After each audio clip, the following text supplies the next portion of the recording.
La sueur coulait dans le dos de Diana tandis qu'elle grattait la terre humide sous le seuil de sa maison. Qui, dans cette famille, voulait la mort de son enfant? Elle avait 24 heures avant le prochain lever de lune pour découvrir la vérité ou perdre son bébé à jamais. Ses doigts, déjà douloureux, tremblaient avec une nervosité croissante. La terre humide collait à ses ongles, chaque mouvement semblait l'éloigner du but. Mais elle n'avait pas le temps. Pas cette fois. Ses yeux restaient fixés sur la petite empreinte qu'elle avait faite, là, sous la porte, là où le sol était plus meuble. Elle grattait, encore et encore, avec l'espoir que ce qu'elle cherchait, qu'elle savait devoir être là, finirait par apparaître. Finalement, après ce qui sembla être une éternité, ses doigts rencontrèrent quelque chose de dur. Un frisson glacé la parcourut tandis que ses ongles s'enfonçaient dans un morceau de tissu rugueux. Elle retira la terre avec précaution. Et là, sous ses mains tremblantes, la poupée se révéla, mal formée, grotesque. Elle avait des yeux cousus avec du fil noir, et sa bouche était tordue dans un rictus maléfique. Une petite poupée en chiffon, dont le ventre était gonflé de graines amères. Autour de son cou, une mèche de cheveux fins, d'un noir éclatant, exactement comme ceux de sa fille, Adana. Mon Dieu! Diana sentit ses genoux se dérober sous elle. Elle s'effondra à genoux, son corps secoué de tremblements. La terre sous elle était froide, mais sa peau brûlait. Ses yeux se remplirent de larmes qu'elle ne put retenir.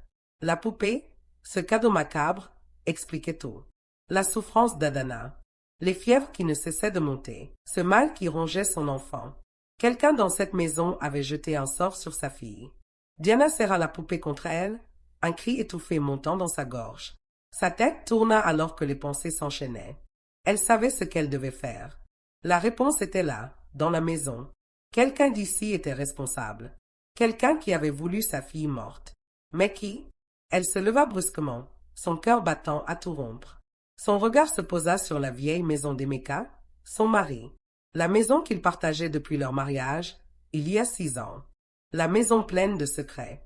Ses oreilles bourdonnaient des voix qui se murmuraient dans les couloirs, des voix qu'elle ne voulait plus ignorer. Elle savait, au fond, qu'elle devait aller chercher la vérité chez les siens. Mais à qui faire confiance? Qui dans cette maison avait de telles intentions? La maison d'Emeka n'était pas un simple foyer. C'était un nid de vipères.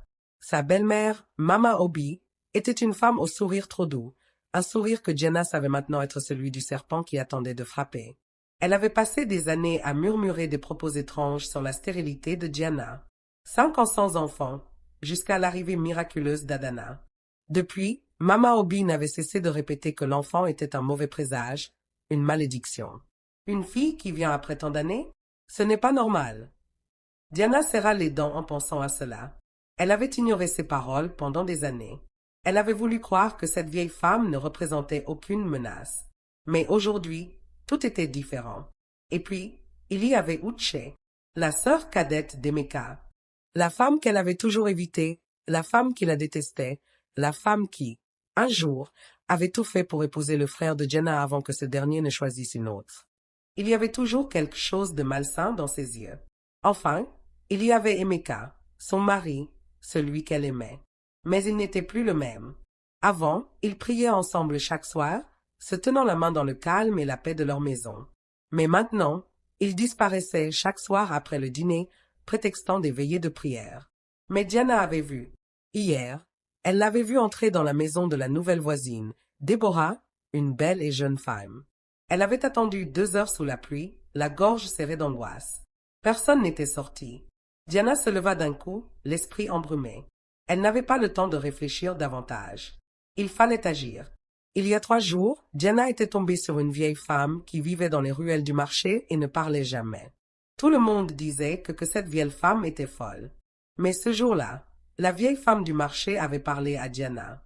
Elle lui dit très fermement, « Trouve celui qui veut ta perte et la mort de ton enfant avant la prochaine lune, ou ta fille mourra.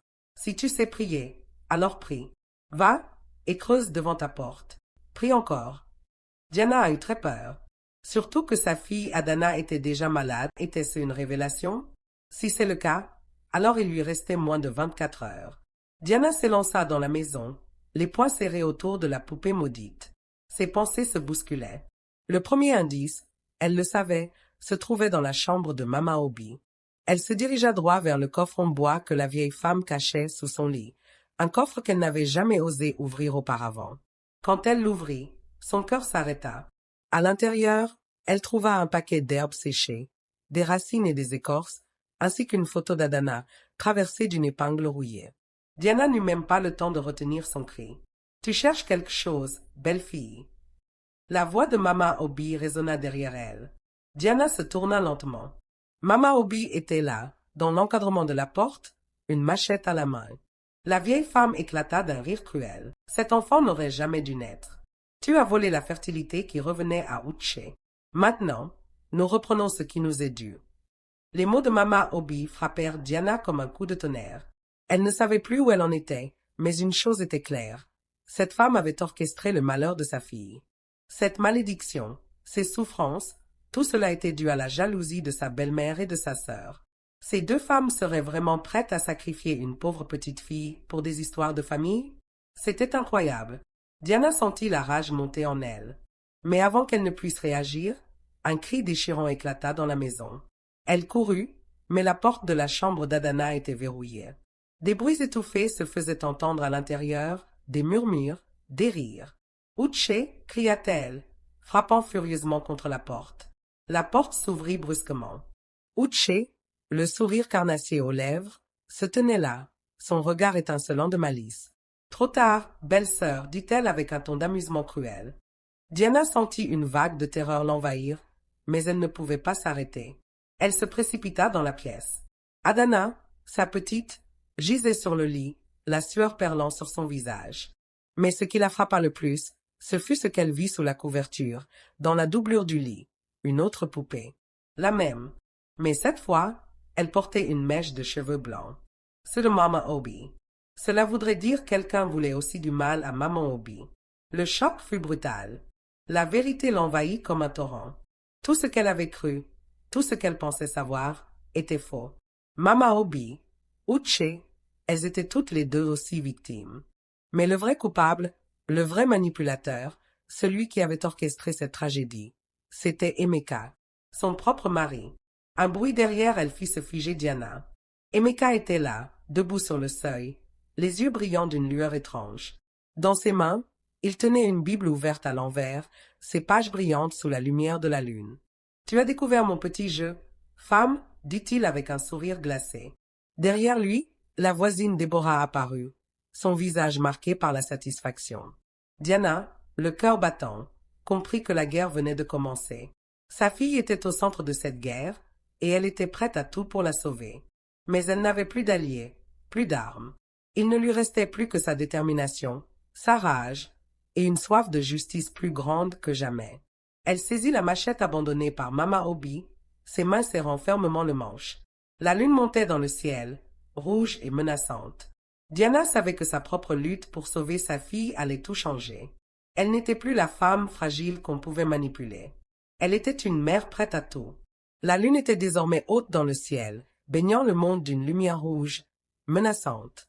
Diana tenait fermement la machette, les muscles tendus. Mais ce n'était pas la force physique qui comptait ici. C'était la prière qui bouillonnait dans son cœur. Dieu, dans toute sa puissance, serait son allié, et elle savait qu'aucune trahison, aucune sorcellerie, aucun pouvoir maléfique ne pourrait la faire fléchir. Emeka, les yeux emplis de fureur, s'avança vers elle comme un lion prêt à attaquer. « Tu crois que tu peux tout effacer? Que tu peux tout changer en une seule attaque? Tu es une femme désemparée, Diana. Il est trop tard pour prier, trop tard pour réparer. » Diana leva les yeux vers lui, son cœur battant fort, mais elle savait que son arme ne serait pas la machette ni sa rage. La seule chose capable de briser le mal autour d'elle, c'était Dieu. Sa foi était sa véritable arme. « Je ne lutte pas contre toi, Emeka. Je lutte contre les ténèbres que tu as laissées entrer dans cette maison. » Elle dit ces mots d'une voix calme, pleine de certitude. « Et je sais que, même dans cette nuit noire, Dieu me guidera. » Il éclata de rire. « Tu penses vraiment que Dieu va t'aider maintenant? Tu n'es qu'une femme, Diana. Une femme qui a perdu son mari, son cœur et sa famille. » Les paroles d'Emeka frappaient comme des coups de poing, mais Diana ne vacilla pas. Elle ferma les yeux un instant, offrant une prière silencieuse, une prière de foi et de supplication. Elle invoqua la puissance de Dieu, Tout-Puissant, celui qui avait créé la lumière et chassé les ténèbres. Seigneur, sauve ma fille, sauve ma famille. Et c'est alors que tout changea. Un vent glacé souffla à travers la pièce, les rideaux se soulevèrent comme animés d'une vie propre. Une lumière éclatante envahit la chambre, d'abord douce, puis de plus en plus brillante, jusqu'à ce qu'elle éclate en une lueur aveuglante. Diana sentit une paix profonde l'envahir, comme si les ténèbres qui pesaient sur elle se retiraient à l'instant même où elle avait appelé Dieu à l'aide. Et Micah, qui avançait menaçant, s'arrêta net, les yeux écarquillés de terreur. Il chercha à détourner le regard, mais quelque chose le forçait à rester là, pétrifié. Une force invisible l'empêchait d'avancer, comme un pouvoir bien plus grand que lui le clouait au sol. Déborah, derrière lui, se mit à trembler. Elle aussi ne pouvait plus bouger, comme si la lumière divine l'enveloppait, l'écrasant sous le poids de la vérité. Les deux conspirateurs étaient désormais des ombres incapables de résister à la puissance de Dieu. « Pourquoi » murmura Déborah, son visage blême, les lèvres tremblantes. « Pourquoi as-tu fait ça » Diana, les mains serrées autour de la machette, se tourna lentement vers sa fille, qui se trouvait dans la chambre. La petite Adana était toujours faible, son corps frissonnant sous les couvertures, mais elle respirait. Elle vivait. La malédiction était brisée. Je ne l'ai pas fait seule. Je n'ai pas lutté seule. C'est Dieu qui m'a guidée, qui a brisé la malédiction. Ce n'est pas toi, ni Emeka, ni aucune force terrestre qui pourrait nous vaincre. Elle leva les yeux vers le ciel par la fenêtre, une prière silencieuse remplissant son cœur. Que ta volonté soit faite, Seigneur. Je remets tout entre tes mains. Et alors, la lumière divine se fit plus brillante, et un vent frais souffla à travers la maison, balayant les ténèbres et les forces mauvaises qui avaient pris racine là. En un instant, Emeka tomba au sol, paralysé. Ses mâchoires collées ne s'ouvraient plus. Depuis ce jour, plus personne n'entendit sa voix, ni celle de la voisine. Ils étaient maintenant muets. Était-ce le prix de leurs offenses? Les gens racontaient que oui, mais qui sait?